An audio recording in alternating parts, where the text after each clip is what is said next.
በስመ አብ ወወልድ ወመንፈስ ቅዱስ አሐዱ አምላክ አሜን። በመላው ዓለም የምትገኙ የኢትዮጵያ ኦርቶዶክስ ተዋሕዶ ልጆች ሰሞኑን ሁላችንን የምናዝንበት አንድ ነገር ተከስቷል። ይኸውም የወንድማችን የመምህር ዘላለም ከዚህ ዓለም በሞት መለየት ነው። እሱ ወደ እግዚአብሔር ነው የሄደው። እንግዲህ ጉዳቱ ለምንቀረው ለኛ ነው። ነገር ግን ይሄም ቢሆንም ባረፈበት ሀገር ላይ በአሜሪካን ሀገር ማለት ነው እዛው አረፈበት ስፍራ ላይ እዛው ሀገር ላይ ምዕመናኑ ተሰብስቦ ካህናቱ ተሰብስበው ጸሎተ ፍታት አድርገውለታል። እንደገናም የሻማ መብራት ስርዓት አከናውነው ዛሬ ረቡዕ ይሸኛል። ስለዚህ ነገ ሐሙስ ጠዋት እዚህ አዲስ አበባ ኤርፖርት ስለሚደርስ ከዛ ደግሞ በወጣው መርሃ ግብር መሰረት ከኤርፖርት ወደ ቦሌ መድኃኔዓለም ይገባል። ቦሌ መድኃኔዓለም ደግሞ ስርዓተ ፍታት ጸሎት ይደረግለታል።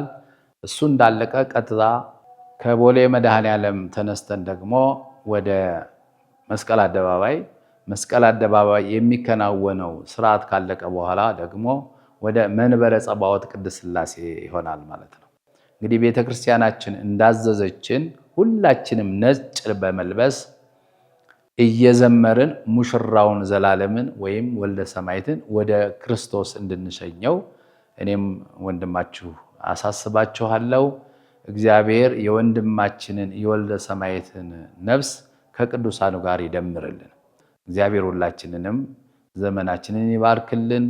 ቀሪው ዘመናችንን ከእግዚአብሔር ጋር እንድንኖር ያደርገን። የሁላችንን መጨረሻ እግዚአብሔር ያሳምርልን። ነፍስ ይማር አልልም። ያንተን እድል መድኃኔዓለም ለሌሎች እንዲሰጥ ግን ጸልያለሁ። ነፍስ ይማር አልልም። መምህርዬ እወድሃለሁ።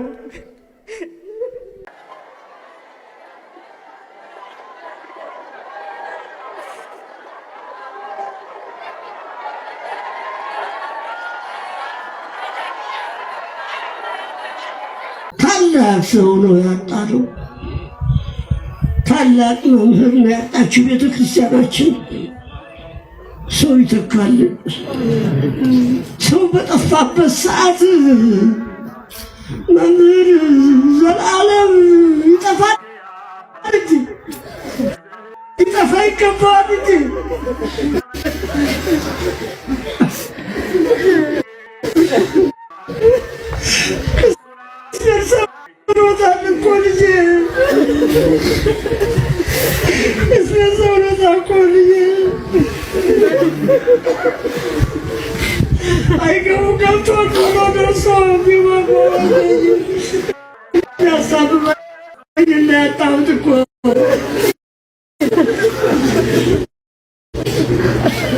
የቤት ነው እንጂ የሚያለቅሰው እንጂ ነኝ እንጂ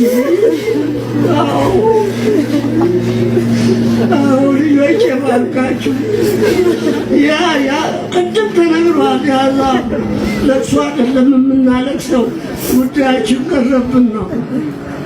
ጠቃሚያችንን አጣን ብለን ነው፣ ሌላ አይደለም። እሱማ ተመቻቸለት።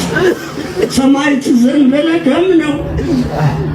ሰማዕት ዘንበለ ደም ነው። የሐዋርያትን አባታሽ ሰው 9 ሰዓት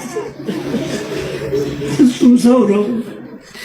ፍጹም ሰው ነው። ተገላገለው። ይህን ከንቱ አለ ተገላገለው።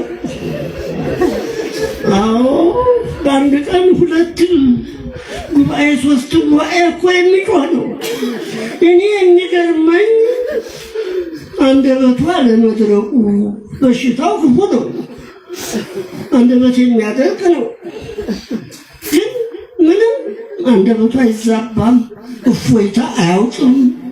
እግዚአብሔር አድሎት የሚገባውን አገልግሎት ፈጽሞ ሄዷል።